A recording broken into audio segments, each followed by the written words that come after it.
안녕하세요. 유록의 기록의 서유록입니다. 지난 6월까지 저희 극단은 코로나 사태로 인해서 휴직을 했었습니다. 그래서 휴직 기간 동안 뭘 하면 좋을까 고민을 하다가 자기 개발에 좀 집중을 해보고자 했습니다. 그 첫 번째가 바로 독서였는데요. 그래서 오늘은 제가 휴직 기간 동안 읽었던 책들에 관해 이야기 겸 간단한 리뷰를 해보고자 합니다. 첫 번째 책은 바로 이 책입니다. 20년차 크리에이티브 디렉터인 이채우님이 쓰신 책인데요. 극단 SNS에서 홍보용 자료를 만들거나 또 저의 유튜브 같은 걸 하면서 창의성에 대해 많은 고민을 좀 해보게 됐었거든요. 그러던 차에 부족하게 느껴지더라도 내 창의성도 신장될 수 있다라는 희망을 갖게 해준 책입니다. 이 책은 중간중간 이렇게 노란 페이지에 위트 있는 글들이 많이 있는데요. 특히 이 문구가 가장 마음에 들었어요. 어설픈 연필 자국이 뚜렷한 기억을 이긴다. 순간 너무 좋았던 기억들도 사실 돌아서면 까먹잖아요. 그래서 내 그 기억을 믿지 말고 좀 많이 메모하는 습관을 길러야겠다 싶었습니다. 주변을 자주 관찰하고 또 뒤집어서 생각해보고 왜라는 질문을 던져보고 이런 방법들이 새로운 아이디어를 개발하고 창의력을 신장시키는데 많은 도움이 된다고 합니다. 저처럼 스스로의 창의성에 대해 고민을 하고 있거나 또는 아이디어 생산을 주로 하시는 분들이 한 번쯤은 읽어보면 좋은 책일 것 같아요. 다음 책은 정세랑 작가님의 피프티 피플입니다.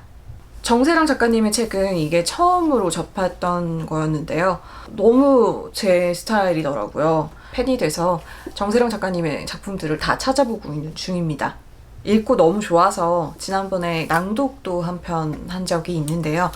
뭔가 특별한 사람들이 아니라 우리 주변에서 쉽게 볼 수 있을 법한 일상적인 사람들, 총 50명이 넘는 사람들이 각각의 단편의 주인공이 되면서 그만큼 이 소소한 일상 이야기들 속에서 위로를 받을 수 있는 그런 책이에요. 그리고 단편 속의 인물들이 하나하나 연결이 되어 있어서 그 연결고리를 찾는 재미도 굉장히 쏠쏠합니다. 다음은 친구가 한번 읽어보면 좋겠다라고 선물해준 책이에요. 그 친구는 자기계발서를 별로 좋아하지 않는 편인데 이 책은 뭔가 일반적인 자기계발서와 느낌이 좀 다르고 좋았다면서 추천을 해주더라고요. 어떻게 해라 하는 게 좋아 라는 자기계발서라기보다는 여기 앞에 표지에 있는 것처럼 있는 그대로 충분한 당신에게 전하는 진짜 위로, 이 말이 진짜 이 책을 딱 소개해 줄 수 있는 것 같아요. 좀 더 행복하게 살기 위해서는 약간의 근자감과 어느 정도의 개쌍마이웨이를 가지고 나를 믿고 지지하고 소중히 생각해라. 이게 이 책의 포인트인 것 같아요. 설민석 작가님의 조선왕조실록입니다. 조선왕조실록에 대해 다룬 책들이 시중에 많이 나와 있지만 굉장히 쉽고 간결하게 읽기 쉽게 쓰여 있습니다. 그래서 읽기에 별로 어렵지 않았어요. 중간중간에 이런 그림도 많이 있고요. 이 책을 읽다 보니까 육룡이 나르샤 드라마가 다시 보고 싶어지더라고요. 역사에 별로 관심이 없으신 분들도 읽어보기에는 어렵지 않을 것 같아요.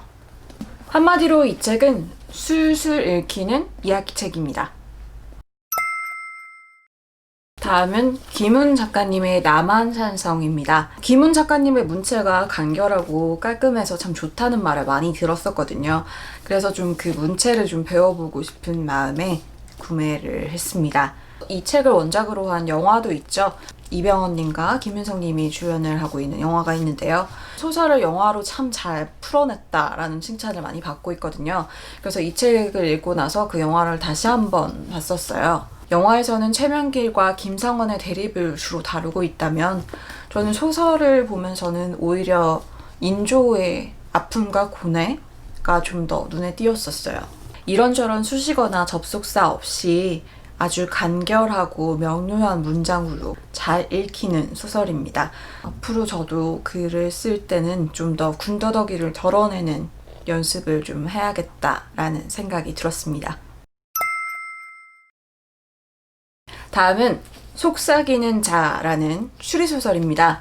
하이에나라는 드라마에서 주인공들이 이 책에 관해서 굉장히 심도 깊은 이야기를 나누는 장면이 나오거든요.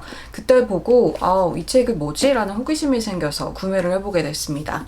그런데 이게 일반 소설가가 쓴 책이 아니라 범죄학과 행동과학의 전문가인 작가가 실제 사건을 기반으로 해서 쓴 소설이라고 하더라고요.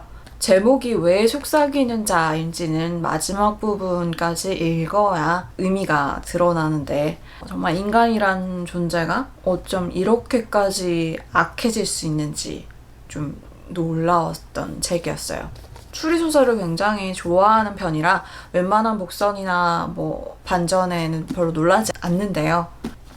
이 책은 아주 다른 느낌의 복선과 반전을 선사하는 책이라고 생각해요. 추리소설을 좋아하신다면 한 번쯤 읽어봐도 좋을 것 같아요.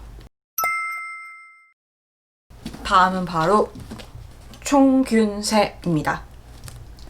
사실 이 책은 정말 예전에 초반에 읽다가 포기하고 이렇게 있다가 이번 휴직 기간 동안 마음을 먹고 쭉 끝까지 다 읽었었는데요. 사실 한 번에 다 읽지는 못했어요. 하루에 한 챕터 정도씩 이런 식으로 읽었는데 총 686페이지의 두꺼운 인문학 서적이고 또 수많은 이름과 지명에 쭉 나열되면서 좀 딱딱한 설명 때문에 읽기가 쉽진 않았지만 다 읽고 나니까 그래도 굉장히 뿌듯한 책이었습니다.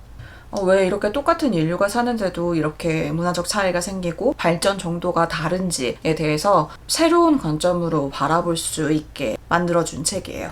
결국엔 오늘날 국가의 발전의 차이가 발생한 것은 뭔가 그 인종 간의 우열 때문이 아니라 그들의 조상이 부여받았던 환경적 차이 때문이라는 주장을 입증하기 위해 충분한 예시를 들어서 정확하게 설명을 해주고 있어서 굉장히 흥미로웠습니다. 다음은 빨간머리 앤이에요. 이 책은 안에 이 사파도 참 예쁘고 표지도 예뻐서 구매를 했었는데 이번에 다시 읽었습니다. 보는 내내 어렸을 때 봤던 그 빨간머리 앤 애니메이션이 계속 생각이 나기도 했고 매번 읽을 때마다 눈물이 나는 부분에서는 또 같이 울게 되고 조그만 여자아이가 어쩜 그렇게도 인생의 기쁨과 행복을 잘 알 수 있는지 왜 오랜 시간이 지나도 앤이 계속해서 사랑받을 수밖에 없는지 다시 한번 느낀 책이었습니다. 자연의 아름다움과 또 사소한 일상의 일에도 늘 감격하고 기뻐하고 행복해하는 앤을 보면서 저도 모르게 이렇게 미소가 지어지더라고요. 우울하거나 좀 삶이 힘들 때면 가끔씩 꺼내봐도 좋겠다 싶어요. 사진과 그림으로 보는 한국 현대사입니다. 제가 한국 현대사에 관해서는 많이 잘 알지 못했기 때문에 그동안 저의 무지를 반성하면서 좀 더 자세하게 알기 위해서 구매를 했었던 책인데요. 이렇게 중간중간에 이런 사진이나 도표가 많이 나와 있어서 지루하지 않고 흥미롭게 읽을 수 있었습니다. 근데 이 책에서 사건을 시간순으로 서술하기보다는 큰 주제에 따라서 좀 나눠져 있는 경우가 많아서요. 읽다 보면 좀 시간 순서가 조금 헷갈리기는 하지만 이 책을 읽은 덕분에 그동안 몰랐던 현대 사건들이나 인물들에 대해서 조금은 알게 되었습니다. 지적 대화를 위한 넓고 얕은 지식, 지대넛얏이라고 많이들 부르는 책인데요. 예전부터 베스트셀러인 건 알았지만 그냥 이런 류의 다른 책들과 별반 다르지 않을 거라고 생각하고 크게 관심을 두지 않았었거든요. 그러다가 이번에 밀리의 서재를 구독을 하면서 호기심이 생겨서 한번 읽어봤었는데요. 너무 쉽고 재미있게 설명이 돼 있어서 읽는데 별로 시간이 걸리지 않을 만큼 재미있게 읽었습니다. 특히 민주주의와 사회주의, 자본주의와 공산주의, 진보와 보수에 대해서 단순하면서도 이해하기 쉽게 명쾌하게 설명이 되어 있어서 그동안 조금은 헷갈릴 수 있었던 개념들을 좀 더 정확하게 정리를 할 수 있었어요. 정치나 사회 전반의 기본 개념을 익히고 싶은 분들께 추천드립니다. 다음은 김초엽 작가님의 우리가 빛의 속도로 갈 수 없다면 이라는 소설인데요. 이 책은 SF 과학소설로 분류가 되고 있는 책입니다. 약간 정세랑 작가님과 느낌이 비슷하면서 장르는 전혀 다른 과학, 미래를 소재로 하고 있는 독특한 매력이 있는 소설입니다. 아무래도 단편이다 보니까 다음은 어떻게 되는 거지? 막 이렇게 궁금해할 무렵 이야기가 끝이 나버려서 각각의 이야기들이 장편으로 나와서 뒷이야기를 좀 펼쳐줬으면 하는 아쉬움은 있어요. 김초엽 작가님도 다음 작품이 많이 기다려집니다.